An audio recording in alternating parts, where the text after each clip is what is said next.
এবার আমরা ডিসকাস করব কারক নির্ণয়ের অন্য একটা পার্ট, যাকে বলা হবে অধিকরণ কারকের প্রকার। তো তার আগে আমরা কর্তা কারক এবং কর্মকারকের প্রকারভেদগুলো আলোচনা করেছি। তো এবার আমরা ডিসকাস করব অধিকরণ কারকের প্রকারভেদ। তো অধিকরণ কারককে মূলত প্রধানত দুটা ভাগে ভাগ করা হয়েছে। অনেকগুলো ভাগ আছে, আমি বলবো আপনাদের।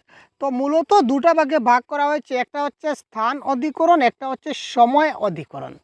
তো স্থান অধিকরণকে আমরা সংক্ষেপে বলি স্থানাধিকরণ, আর সময় অধিকরণকে সময়ের আরেকটা নাম যেহেতু কাল, তো সুতরাং এটাকে বলা হয় কালাধিকরণ। তো কালাধিকরণ মানে কি কাল অধিকরণ বা সময়ের অধিকরণ। অর্থাৎ আমরা জানি যে ক্রিয়ার সময়কে, অর্থাৎ ক্রিয়ার আধারকে, ঠিক আছে, ক্রিয়ার আধারকে অধিকরণ কারক বলে, তাই তো। অর্থাৎ ক্রিয়া সংগঠনের সময় বা স্থানকে, যে একটা কাজ কোন সময় হচ্ছে, কখন হচ্ছে, এটা হচ্ছে অধিকরণ কারক, তাই তো। তো স্থানাধিকরণ আমরা কি করে বের করব, এটা হচ্ছে কোথায় দিয়ে, যে কোথায় কাজটা হচ্ছে, কোথায় কাজটা সম্পন্ন হচ্ছে, এটা হবে স্থানাধিকরণ। আর কখন কাজটা হচ্ছে যদি বলি, তাহলে এটা বলবো আমরা সময় অধিকরণ বা কাল অধিকরণ, ঠিক আছে। এস ফর এক্সাম্পল দেখুন, প্রভাতে সোনার রবি পূর্ব দিকে উঠে। কোন সময় উঠে? প্রভাতে উঠে। তার মানে প্রভাতে হচ্ছে কি আমাদের কালাধিকরণ। কোথায় উঠে ভাই? পূর্ব দিকে উঠে। পূর্ব দিকে কি আমার স্থানাধিকরণ, ঠিক আছে। জলে কুমির, ডাঙ্গায় বাঘ। কুমির কোথায়? জলে, তার মানে এটা স্থানাধিকরণ। বাঘ কোথায়?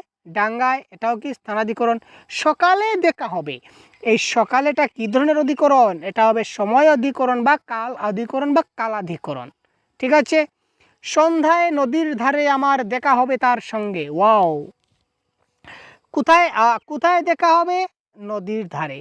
তো নদীর ধারে হচ্ছে কি স্থানাধিকরণ বা স্থান অধিকরণ। কখন দেখা হবে? সন্ধ্যায়। সন্ধ্যায় কি আমার কাল অধিকরণ বা কালাধিকরণ আমি যদি বলে থাকি, ঠিক আছে। কার দেখা হবে? আমার দেখা হবে, ঠিক আছে। আমার দেখা হবে, এটা হচ্ছে কর্তাকারক। কার সঙ্গে? তার সঙ্গে, এটা হবে আমার কি কর্ম, ঠিক আছে ভাই। এবার এই দুইটা বুঝলাম। এবার নেক্সট দেখি আমাদের স্লাইডে কি দেওয়া আছে। তো অধিকরণ কারক, যেহেতু আমরা স্থানাধিকরণ দেখলাম, তো স্থানাধিকরণ এবং কালাধিকরণ দেখেছি। তো স্থান অধিকরণের আরও দুইটা প্রকার রয়েছে, যেটা খুব ইম্পর্ট্যান্ট। একটা হচ্ছে ঐকদেশীয় অধিকরণ, আর একটা হচ্ছে অভিব্যাপক অধিকরণ। স্থান অধিকরণের আরও দুইটা প্রকার রয়েছে, যেটাকে বলা হবে ঐকদেশীয় অধিকরণ বা অভিব্যাপক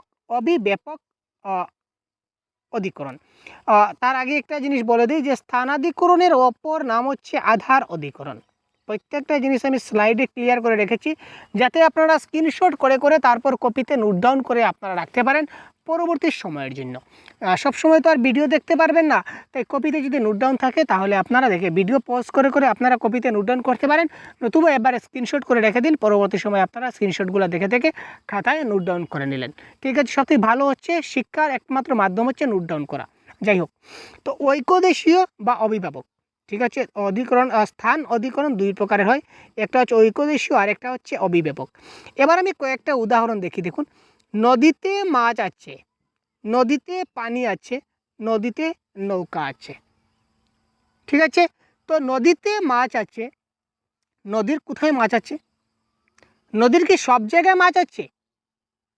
আপনি কি নদীতে মানে যেখানেই হাত দিবেন আপনি কি মাছ ধরতে পারবেন? না, নদীর কোনো কোনো জায়গায় মাছ আছে।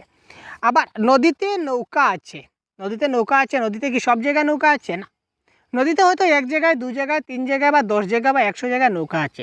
আমি যেখানেই হাত দেবো সেখানে তো আর আমি নৌকা পাবো না। আবার আবার মিডিলটা দেখুন, নদীতে পানি আছে, পানি ছাড়া কি নদী হবে? আমি নদীর যেখানেই হাত দেবো সেখানে আমি পানি পাবো বা জল পাবো, তাই তো। আমি নদীর যেখানেই হাত দেবো সেখানেই পানি পাবো। তার মানে একটা জিনিস দেখুন, নদীতে পানি আছে মানে নদীর সব জায়গা জুড়ে, পুরোটা এরিয়া জুড়ে আমার পানি আছে। তার মানে এই নদীতে পানি আছে, এটা হচ্ছে অভিব্যাপক। যেটা ব্যাপক অবস্থায় আছে এটা হচ্ছে অভিব্যাপক অধিকরণ। আর যে জিনিসটা কোথাও কোথাও আছে এটা হবে ঐক্যদেশীয়। যেমন নদীতে মাছ আছে, সব জায়গাতে নেই ভাই, কোথাও কোথাও মাছ আছে, এটা হচ্ছে ঐক্যদেশীয়। নদীতে মাছ, নদীতে নৌকা আছে, নৌকা নদীর সব জায়গায় নাই, কোথাও কোথাও আছে, সেটা হচ্ছে কি ঐক্যদেশীয়। কোথাও কোথাও থাকলে ঐক্যদেশিক হয়, আবার পুরোটা জুড়ে থাকলে অভিব্যাপক হয়, এটা মাথায় রাখুন। কয়েকটা উদাহরণ আমি দিচ্ছি। যেমন দেখুন, আকাশে তারা আছে, সমস্ত আকাশে কি তারা আছে? না, তারার মধ্যে মধ্যে তো অনেক ফাঁকা জায়গা তো আছে, তাই না? সব তো আর তারা দিয়ে পরিপূর্ণ না, তার মানে আকাশে তারা আছে, এটা ঐক্যদেশীয়। চোখে মণি আছে, চোখে মণি আছে, চোখে মণি কোথায় আছে? চোখে মণি তো চোখের একটা জায়গা আছে না, সম্পূর্ণ চোখে আছে? চোখের কোনো একটা নির্দিষ্ট জায়গায় তো মণি আছে, তার মানে এটা ঐক্যদেশীয়। আবার যদি বলি চোখে জল আছে, আবার যদি বলি চোখে জল আছে, তো চোখের জলটা কি হবে? এটা হচ্ছে অভিব্যাপক, মানে চোখের সমস্ত চোখটা জুড়েই কিন্তু চোখের জল আছে, ঠিক আছে? সুতরাং এটা হবে অভিব্যাপক।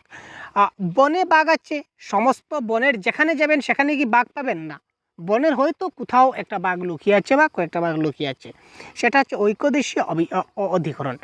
আর অভিভাবক বলতে লেবুতে ভিটামিন সি আছে, তো লেবুর বাকলে আছে, লেবুর ভিতরের উপরের অংশে আছে, নিচের অংশে ভিটামিন সি নাই, ভিটামিন এ আছে, এই ধরনের কী হবে? না, সমস্ত লেবুতেই কিন্তু ভিটামিন সি আছে, লেবুর সমস্ত জায়গা জুড়ে, সমস্ত লেবু জুড়ে কিন্তু ভিটামিন সি রয়েছে, তার মানে এটা হচ্ছে অভিব্যাপক অধিকরণ কারক। বেলুনে বাতাস আছে, বেলুনের একটা জায়গায় বাতাস আছে বেলুনের ভিতরে, আর বাকি জায়গাতে বাতাস নাই, না, বেলুনের সমস্তটাই বাতাস দিয়ে পরিপূর্ণ, তার মানে এটা অভিব্যাপক। এ দেহে প্রাণ আছে, দেহে প্রাণ আছে কোথায়? মাথায়, ঠ্যাঙ্গে, হাতে, কোথায় আছে ভাই? এ দেহে প্রাণ আছে, মানে সমস্ত দেহে আমাদের প্রাণ আছে। তো যেহেতু সমস্ত দেহে প্রাণ আছে, তার মানে এটা হচ্ছে অভিব্যাপক অধিকরণ কারক, ঠিক আছে? তারপর আরেকটা জিনিস হচ্ছে দেখুন, বিষয় আধিকরণ, খুব গুরুত্বপূর্ণ বিষয় আধিকরণ। যদি কোনো ব্যক্তি কোনো একটা বিষয়ে খুব ভালো পারদর্শী, সে দক্ষ, তার দক্ষতা, অদক্ষতা, পটুতা, অপটুতা উল্লেখ থাকে, তখন সেটা বিষয় আধিকরণ হয়। অর্থাৎ শুধুমাত্র একটা বিষয় থাকলে হবে না। সহজগুরু বাংলা পড়াচ্ছেন, হলো না। রহিম চাচা ইংলিশ পড়াচ্ছেন, হচ্ছে না। সুদীপ ভাই অঙ্ক করাচ্ছেন, হবে না, কারণ এটা তো সাবজেক্ট, বিষয়, বিষয় হচ্ছে কর্ম। আমি বাংলা পড়াচ্ছি, তো বাংলা হচ্ছে কর্ম। আপনি ইংরেজি পড়াচ্ছেন, ইংরেজি হচ্ছে কর্ম। তাহলে এটা বিষয় অধিকরণ কিভাবে হবে? যদি আপনি কোনো একটা বিষয়ে আপনার দক্ষতা প্রকাশ পায়, বা অদক্ষতা প্রকাশ পায়, বা পটুতা প্রকাশ পায়, বা অপটুতা প্রকাশ পায়, ঠিক আছে? অ্যাজ ফর এক্সাম্পল, রবীন্দ্রনাথ বাংলায় দক্ষ, রবীন্দ্রনাথ বাংলা ভাষায় খুবই দক্ষ ব্যক্তি, মানে পারদর্শী। মেয়েটি ইংরেজিতে দক্ষ, ছেলেটি নাচে পটু। অর্থাৎ একটা বিষয় আছে, নাচ একটা বিষয়, ইংরেজি একটা বিষয়, বাংলা একটা বিষয়। তো বিষয়ের যেটা দক্ষতা, অদক্ষতা, পটুতা এবং অপটুতা যদি উল্লেখ থাকে, ক্লিয়ারভাবে যদি মেনশন থাকে, তখন সেটা হবে আপনার কি? বিষয় অধিকরণ। ক্লিয়ার ভাই? সেটা হচ্ছে কি? বিষয় অধিকরণ। নেক্সট আরেকটা আছে লাস্ট, যেটা হচ্ছে ভাবাদিকরণ। এখানে তিনটা এক্সাম্পল আপনারা দেখে নিন, এই তিনটা এক্সাম্পলই হচ্ছে ভাবাদিকরণ, বাকিগুলো তেমন ভাবাদিকরণ হয় না। তো তার পরিবর্তে কেন বেশি নেওয়া হচ্ছে পরবর্তী ক্লাসে আমি বলে দেব। যেমন আলোয় আধার কাটে, আলোয় অন্ধকার দূরীভূত হয়, বা সূর্যোদয়ে অন্ধকার দূরীভূত হয়, বা দূর হয়, বা দূরীভূত হয়। কান্নায় সুখ কমে, বা কান্নায় সুখ মন্দীভূত হয়। আপাতত জেনে রাখুন যে তিনটা থেকে যে কোনো একটা যদি আসে আপনারা ভাবাদিকরণ দেবেন, আর অন্য কিছু থাকলে তো যেভাবে আছে এভাবে বললাম, সম্পূর্ণটা আপনারা বুঝতে পারেন। তো আপাতত তিনটা জেনে রাখুন, তার এলাবোরেট যদি চাই তাহলে কমেন্ট বক্সে জানাবেন। পরবর্তী সময় আমরা এই তিনটার এলাবোরেট আপনাদেরকে দিয়ে দেবো, বা আরও পরবর্তী যে আমরা কারকের যেগুলো ক্লাস নেব, এই ক্লাসে আপনাদের হয়তো বা এগুলোর আমরা ডেসক্রাইব করে দেব। ঠিক আছে, তো আজকে এই পর্যন্তই। যদি ভালো লাগে অবশ্যই ভিডিওতে লাইক করবেন, সাবস্ক্রাইব করবেন এবং বন্ধুদেরকে শেয়ার করবেন।